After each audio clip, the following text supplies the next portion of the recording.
예레미야 9장 말씀인데요. 오늘 1절부터 우리가 이 눈물 이야기 이 단어가 나오는데, 예레미야를 흔히 우리가 알기로 눈물의 선지자다 이렇게 얘기합니다. 오늘 왜 예레미야를 눈물의 선지자라고 불렀는지 하는 것을 설명하면서 9장을 시작합니다.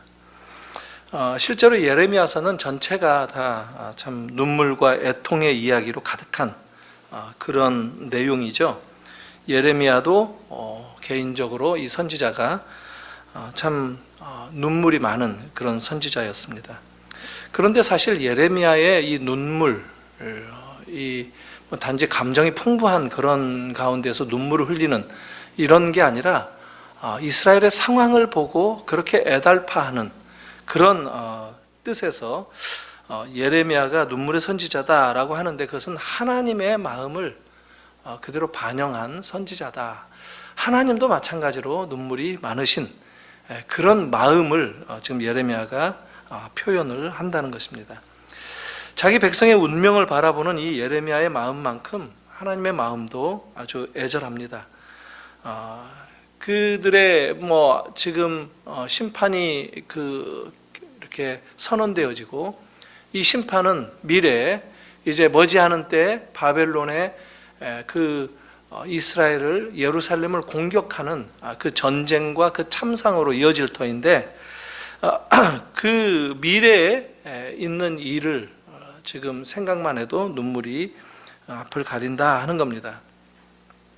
그것이 너무 참혹하고 참 비참한데, 그럼에도 불구하고 이들은 아직도 철부지 아이들처럼 여전히 죄 가운데 머물고 있다, 여전히 악을 행하고 또 그렇게 살아가는데 혈안이 되어 있다 하는 것 때문에 정말 하나님의 마음이 무너져 내린다, 이렇게 말을 할 수 있겠습니다. 예레미야의 이 눈물을 뿌리는 이런 노력도 허사라는 것이죠. 예레미야의 이 이스라엘 백성들을 향해서, 엄밀하게는 유다 지파의 이 백성들, 하나님께서 내 딸이라고 하는 그 예루살렘의 도시 사람들, 이런 사람들에게 돌이키라고 경고하고, 참 그렇게 되면 곧 심판이 임할 거라고 애써서 울부짖듯이 말씀을 전하는데, 그런 노력이 다 허사가 된다라는 것이죠. 하나님의 권면이나 경고도 허사가 되고, 그러는 것은 미련한 이 백성들이 듣지 않기 때문이다, 이렇게 볼 수가 있겠습니다. 1절 이 예레미야는 이렇게 말하고 있죠. 어찌하면 내 머리는 물이 되고 내 눈은 눈물 근원이 될고, 죽임당한 딸 내 백성을 위하여 주야로 울리로다. 여기서 머리가 물이 된다라는 것은, 이 단어는 우물이라는 말이 쓰였습니다. 이 머리가 온통 우물이라는 거예요. 우물에서 물을 푸듯이 눈을 통해서 이 눈물이 이렇게 샘솟듯이 나온다, 흘러나간다, 이런 아주 시적인 표현이죠. 온통 머리가 눈물로 차 있다라는 이런 표현입니다. 아주 안타까운 그런 표현이죠. 정말 이스라엘의 역사는 실제로 눈물 없이는 들을 수 없는 역사, 정말 눈물 없이는 볼 수도 없는 그런 역사다 해도 과언이 아닙니다. 지난 시간에 8장에서 살펴본 대로 길르앗의 유향이 있고 또 의사가 있는데 왜 치료받지 못하는가, 그것에 대해서 슬퍼했었죠. 언제든지 치료자 되시는 주님을 찾으면 회복시켜 주실 터인데 찾지를 않아서 지금 병이 깊어져 가고 있고, 참 그렇기 때문에 더 슬프고 눈물이 쏟아진다라는 이런 말씀입니다. 지금 이스라엘의 추수 때가 되었는데도 불구하고 곡식이 밭에서 상한 채로 있듯이 지금 징계와 채찍을 맞고 있다. 그런데도 더더욱 슬픈 것은, 더더욱 정말 아주 애통한 그런 이유는, 이스라엘은 정작 그런 사실을 모르고 있고 또 돌이키려고 하지도 않는다라는 그런 데 있다는 겁니다. 보통 사람들이 자기가 살아온 이 파란만장한 인생, 이것을 이제 참 어디 수련회나 가서 그러면 이제 밤새서 얘기도 하고 그러죠. 그럴 때 어떤 경우에 보면 참 이 말하는 사람뿐만 아니라 듣는 사람도 눈물바다를 이룰 때가 있죠. 정말 그 진실된 그 경험을 통해서 이렇게 꾸역꾸역 자기 살아온 인생을 얘기하는 이런 얘기들을 듣노라 하면 정말 마음이 미어지는 것을 같이 느끼고, 또 참 뭐라 그럴까요? 이 목에서 뜨거운 이 침이 올라오면서 눈물로 참 이어지는 때가 있습니다. 얼마 전에 저는 이 바이올린 켜는 미국에서 어느 주립대학교에서 음대 교수로 있는 우리 한국 사람이에요. 차인홍 교수 이 영상을 봤는데요. 휠체어를 탔는데 참 잘생겼고 미끈하게 정말 부잣집 아들처럼 생겼어요. 그래서 자기를 보면 참 부잣집 아들인데 이렇게 소아마비로 휠체어를 타겠거니라고 많은 사람들이 그렇게 생각하는데, 그거 오해라고 자기가 자기 얘기를, 자기 배경을 좀 얘기를 해야 되겠다 하면서 얘기를 잠깐 하는데, 이분이 이제 이 바이올리니스트예요. 바이올린 대학 교수 정도 되니까 얼마나 잘하겠어요. 그래서 이것을 켜는데 Amazing Grace라고 하는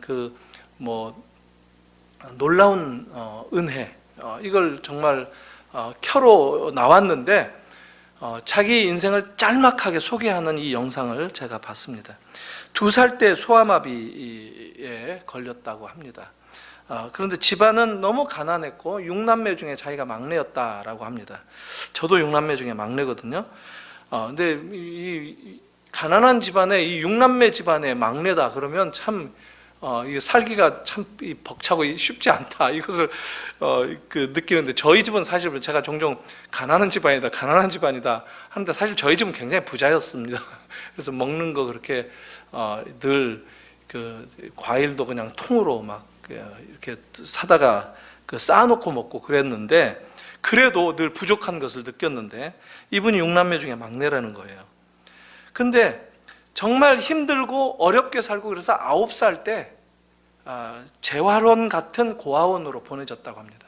이분이 부모님이 더 이상 먹이고 기를 수가 없어서 이 재활원 핑계를 대고 이 고아원에 보낸 것입니다. 근데 고아원 원장님 방에서 음악 소리를 듣는데 자기가 대번에 내가 음악을 좋아하는 사람이구나 하는 것을 깨달았답니다.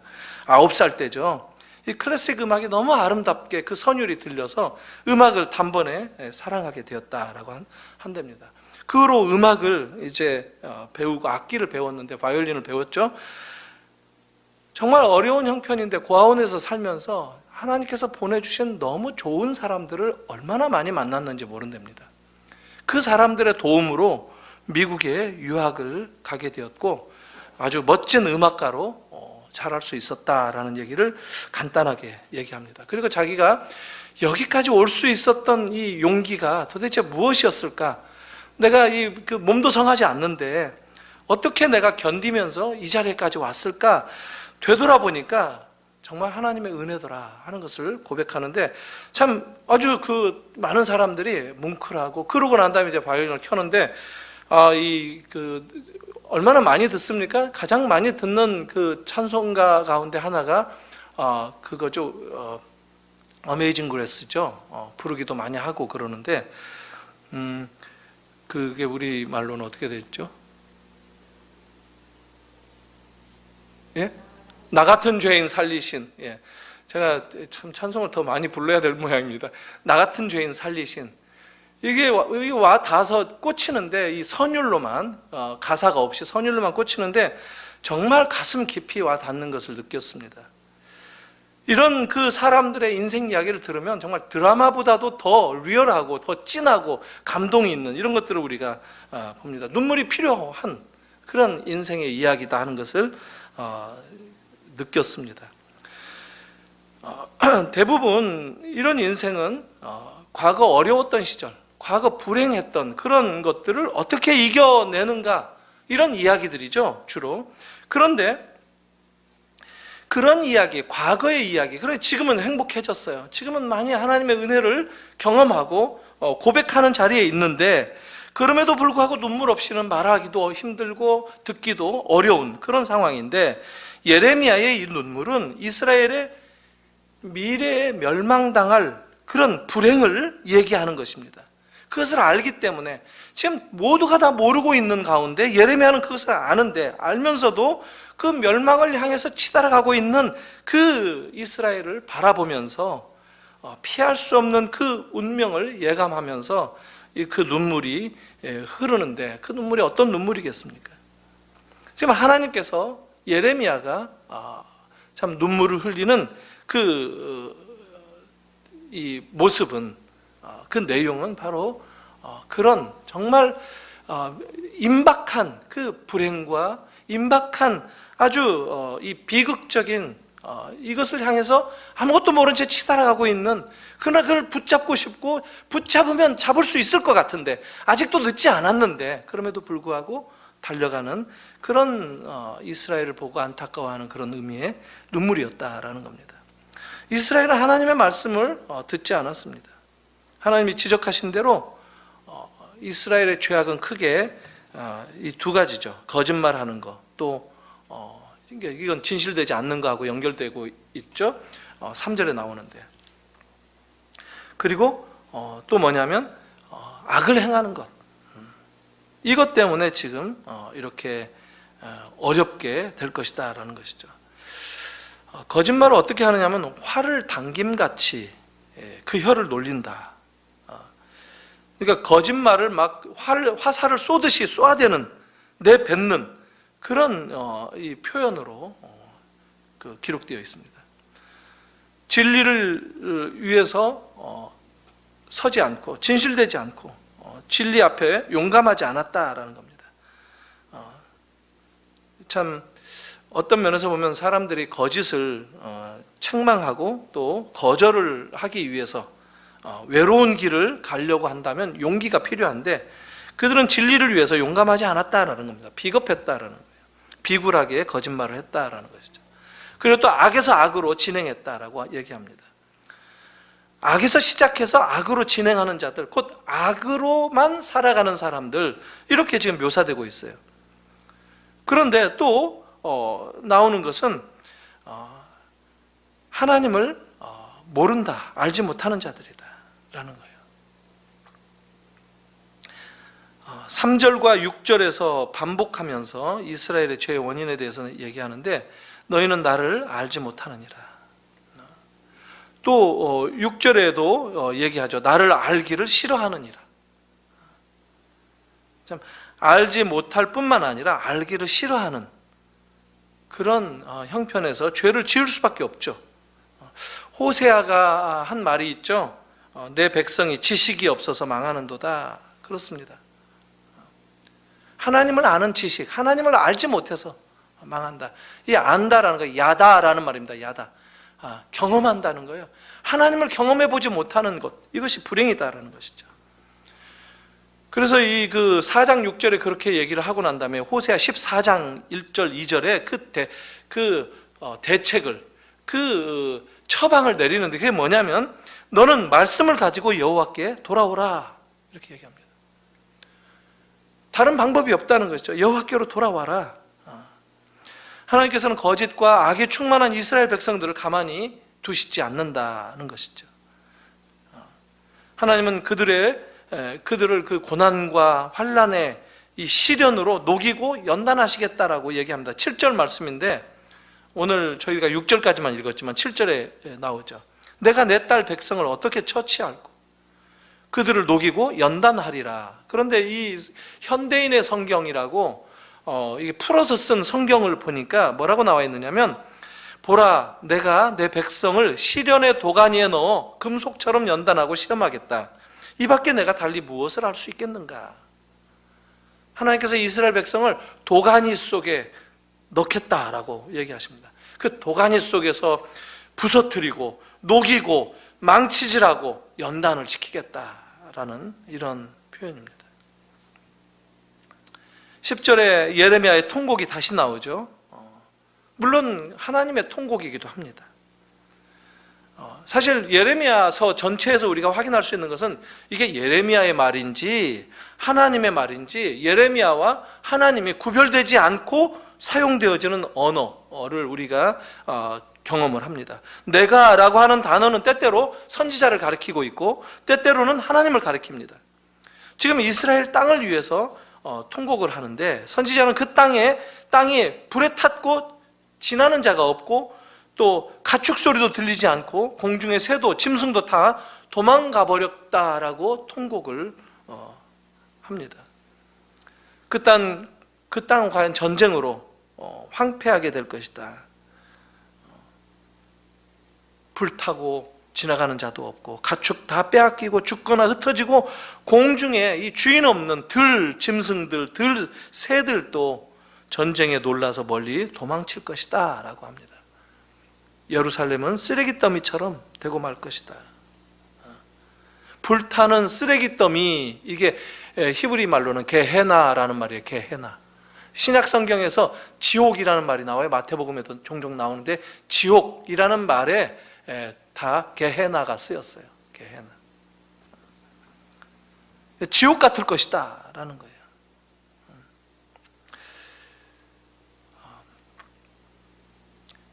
13절 말씀이 지금 지적하는 그것을 그 반대로 행할 때 해결되어진다라는 거예요. 13절 보니까 뭐라고 나오느냐면 여호와께서 말씀하시되 이는 내가 그들의 앞에 세운 나의 율법을 버렸다. 율법 버리면 안 되겠죠. 율법을 다시 찾고 다시 주어서 내 목소리를 순종하지 아니하며 하나님의 말씀을 순종해야 되겠죠.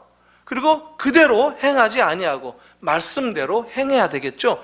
그렇게 되면 문제가 해결될 것이다 라는 겁니다. 다른 말로 말하면 이거 뭐죠? 회개하라는 거예요. 돌이키라는 거예요. 하나님께로 돌아오는 것, 이것을 얘기를 하는 겁니다.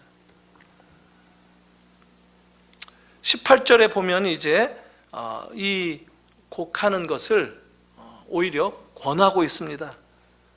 이런 상황에서 애곡하라 하고 얘기합니다. 물론 회개하라 하는 말씀이기도 하죠. 하나님께서는 곡하는 부녀들을 불러와서 곡하게 함으로 유다 백성들을 애곡하게 하라 이렇게 말씀을 하십니다. 유다 백성들은 멸망당할 것이고 뿔뿔이 흩어지게 될 것인데 이 애곡하지 않을 수 없는 그런 상황에 처하게 될 것인데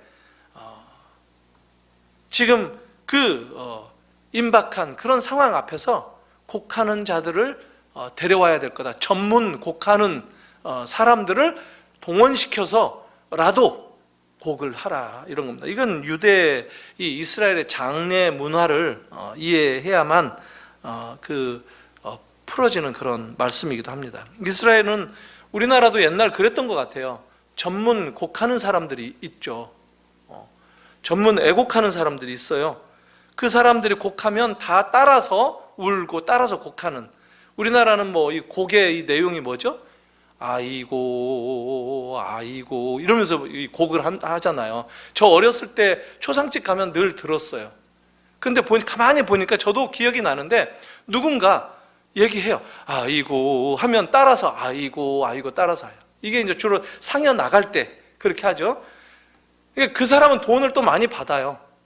어떻게 돈을 받느냐면 한 걸음 움직일 때마다 이 노잣돈 달라 해가지고 이거 다 자기들이 챙기는 거죠. 참 이게 여러 가지 이 산업이 잘 장래를 두고도 발달하고 한 게 예나 지금이나 비슷하죠. 이렇게 전문 곡하는 사람들을 데려다가라도 이 슬픔을 애곡하라 하는 겁니다. 지금 급하니까 지금이 바로 임박했으니까 빨리 곡하라 이렇게 얘기합니다. 다른 말로 말하면 필사적으로라도 수단 방법 가리지 말고 지금 당장 회개하라 하는 거예요.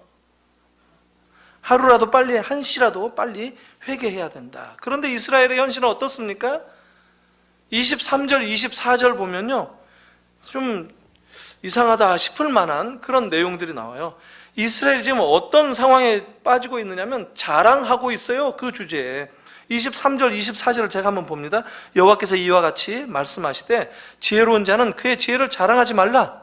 용사는 그의 용맹을 자랑하지 말라. 부자는 그의 부함을 자랑하지 말라. 자랑하는 자는 이것으로 자랑할지니 곧 명철하여 나를 아는 것과 명철과 나를 아는 것을 이 동의어로 지금 삼았습니다. 나 여호와는 사랑과 정의와 공의를 땅에 행하는 자인 줄 깨닫는 것이라. 나는 이 일을 기뻐하노라. 여호와의 말씀이다. 지금 이스라엘이 자랑하고 있는데 그런 거 자랑하지 말라는 거예요. 지금 임박해 있는데 뭘 자랑하지 말라고 그러죠? 자랑하고 있는 게 지금 세 가지가 등장하고 있어요. 지혜를 자랑하지 말라는 거예요. 지혜 자랑하고 있었다는 거예요. 용맹을 자랑한다는 거예요. 용맹을 여기서 나온 이 단어는 뭐라고 했느냐면 사실 히브리어로 게브라라는 말이에요. 게브라. 이게 권력이라는 거예요. 파워. 힘. 용맹이라는 게 권력을 자랑했다는 거예요. 세력을 자랑했다는 거예요. 그리고 또 부유함, 돈 자랑한다는 거예요. 그래서 주님은 이런 것들 자랑하지 말라고 하시는 겁니다. 왜 그런가 하면은 이런 것들 자랑하다 보면 어떻게 되겠어요?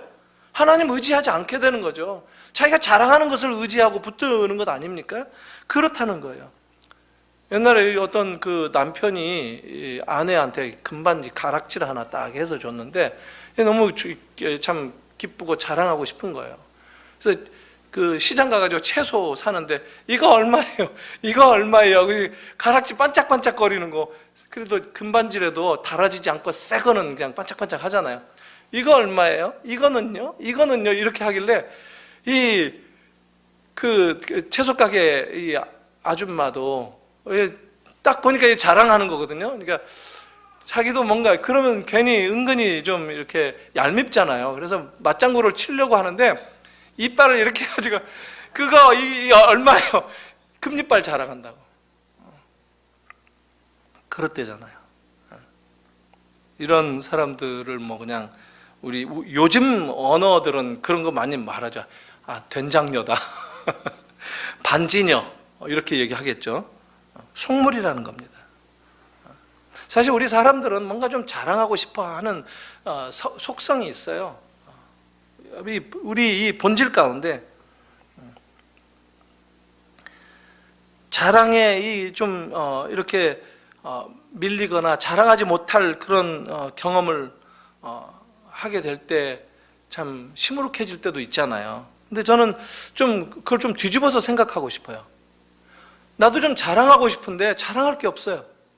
그런 거 종종 경험합니다. 평생 그런 것만 경험하진 않아요. 자랑할 때도 있어요. 근데 어떨 때 보면 이거 내가 참 이제까지 자랑해왔던 게 허사일 경우가 있고 그럴 때가 있잖아요. 자식 이제까지 자랑해왔는데 이 자식이 참 보니까 이게 아주 참 애물단지가 되는 이런 때도 경험하지 않습니까? 그럴 때가 있어요. 그게 뭐냐면 이거는 주님께서 주님만 자랑하라고 주신 놀라운 은혜다 이렇게 여겨야 됩니다.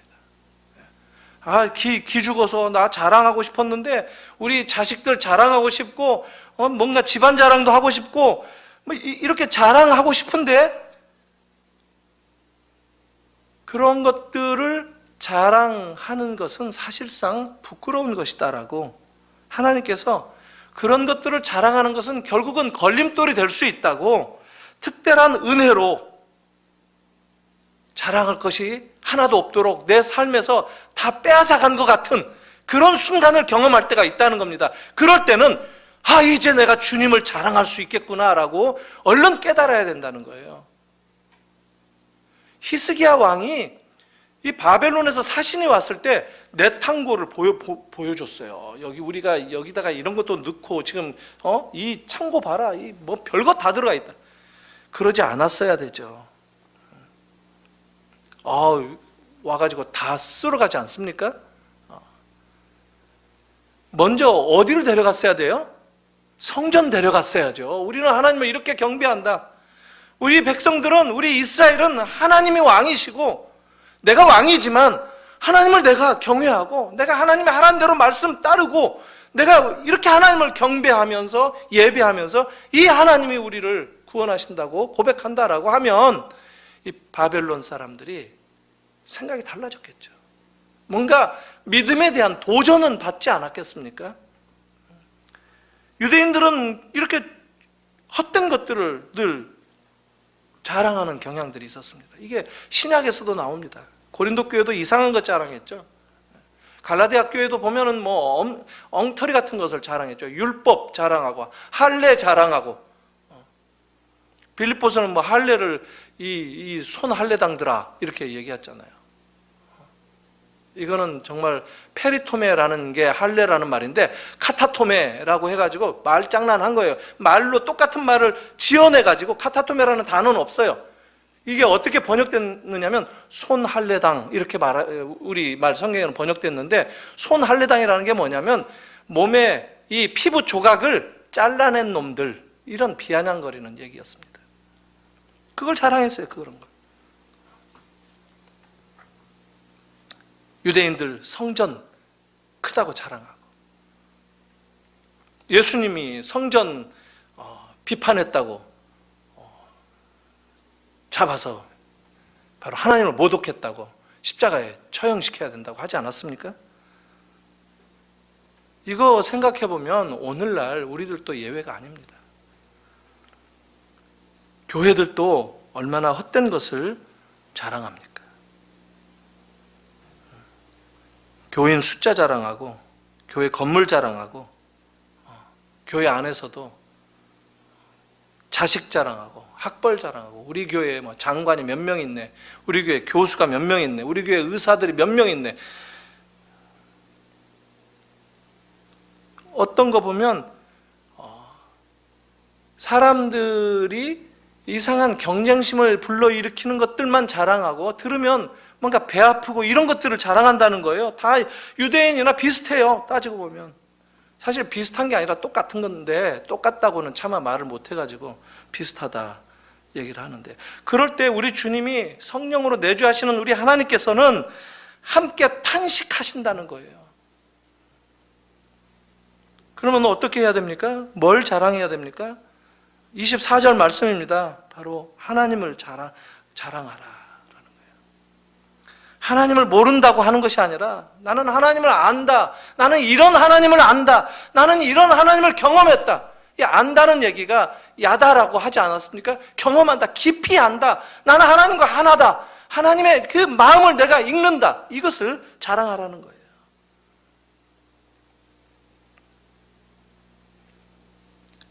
바울은 어떻게 말하고 있죠? 고린도서에서 얘기하는데, 나를 위하여는 약한 것들 외에는 자랑하지 않겠다, 이렇게 얘기합니다. 그래야 내 약함 때문에 역사하시는 하나님의 능력을 나타내기 때문에, 하나님의 은혜가 자랑되어질 수 있기 때문에, 하나님의 지혜가 그렇게 펼쳐지기 때문에. 고린도 교회 보면은 뭐 정말 서로, 이게 헬라예요. 헬라, 그리스에서 이 철학이 발생됐잖아요. 철학이 뭡니까? 필라소피 해서 소피아, 지혜를, 필, 사랑한다는 거거든요. 그러니까 잘난 사람들, 많이 아는 사람들, 깨우친 사람들이 가장 먼저 시작되었고 많은 그런 헬라, 그리스에 교회가 세워졌는데, 이 고린도 교회가 그것 때문에 자랑에 빠진 거예요. 우리는 지혜를 쫓아간다는 거예요. 유대인들은 표적을 구하지만 헬라인들은 지혜를 구한다는 거예요. 많이 아는 것. 그런데 바울이 얘기하지 않습니까? 고린도 교회 성도들에게 하나님의 부르심을 한번 봐봐라. 정말 잘난 자들, 똑똑한 자들, 지혜로운 자들을 부르시기보다 못나고 약하고 그런 사람들, 지혜롭지 못한 사람들, 우리가 딱 보기에 저 사람은 정말 목사 아니었으면 아무것도 못했겠다. 저도 그런 얘기 몇 번 들은 적 있어요. 뭐 그냥 깨먹고 이럴 때. 그런데 하나님은 저런 사람들을 불러서 하나님의 능력을 나타내심으로 잘나고 지혜로운 사람들을 부끄럽게 하신다는 거예요. 이게 하나님의 일하시는 방식이에요. 교회에서도 일꾼 뽑고 그럴 때 꼭 세상적인 기준으로 뽑잖아요. 학벌이 어떤가? 얼굴이 얼마나 반반한가? 저 사람은 얼굴도 잘생겼어. 이건 뭐 이게 점수 한 1점이라도 더 준다든가. 이건 세상에서 하는 일 아닙니까? 그럼 우리는 뭘 봐야 되는가? 기도해야죠. 기도하고 약한 것을 어떻게 보느냐, 진리에 대해서 어떻게 붙들고 있는가, 이런 것들을 보기 위해서 하나님 영성을 주십시오, 영안의 눈을 밝혀주십시오, 이렇게 기도해야죠.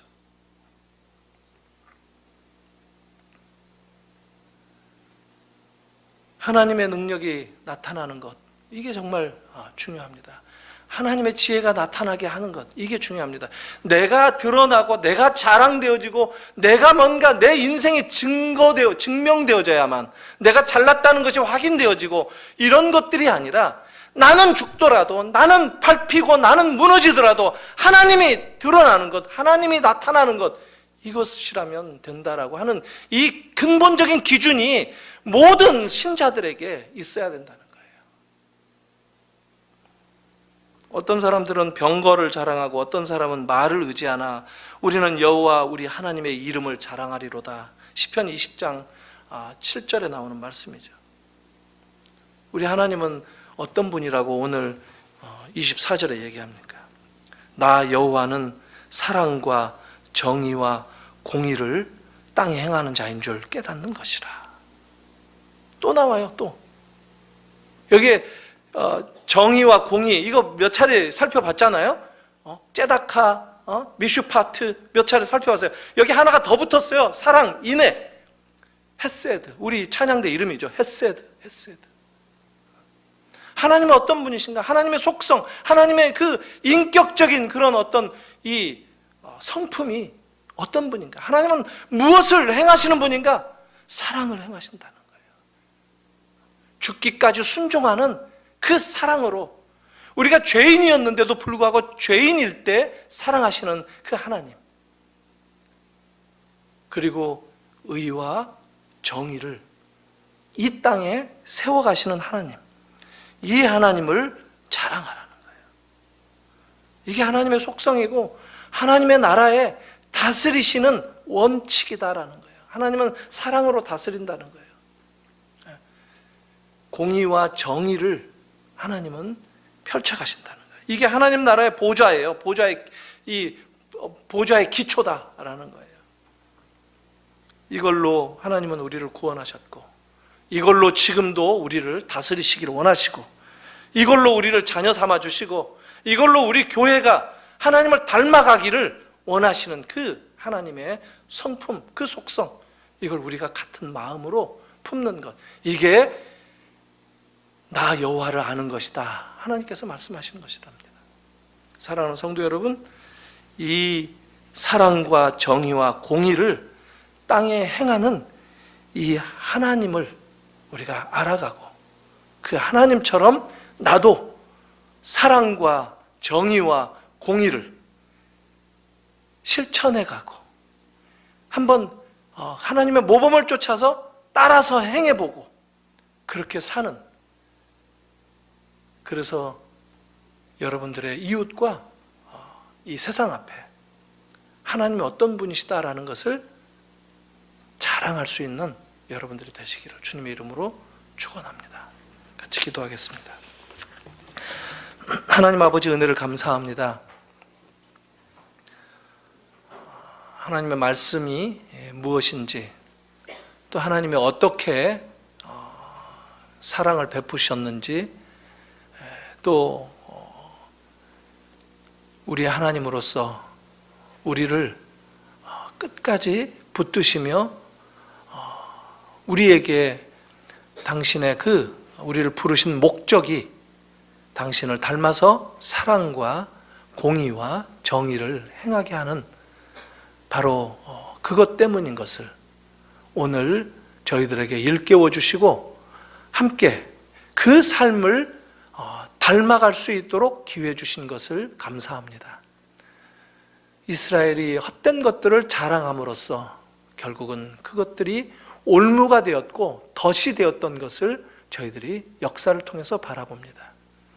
주님, 우리 인생에서도 우리가 때때로는 나도 모르게 이 세상의 것들로 나를 증명하고 자랑하고 싶을 때가 있는데, 주님, 우리에게 말씀을 새겨주셔서 우리의 마음이 주님의 그 사랑을 본받는 마음 되게 하여 주시옵소서.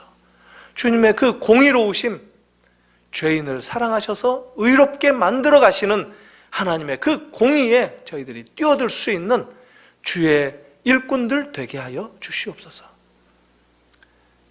정의를 세워가시는 우리 하나님을 본받아서 올바른 것을 말하고 올바른 것을 용기 있게 선언할 수 있는 이 땅의 주의 자녀들 될 수 있도록 이 시간 저희 모두를 한 마음으로 연합시켜 주시고 주를 자랑하는 인생으로 담대하게 설 수 있도록 은혜를 더하여 주시옵소서. 예수님의 이름으로 기도하옵나이다. 아멘.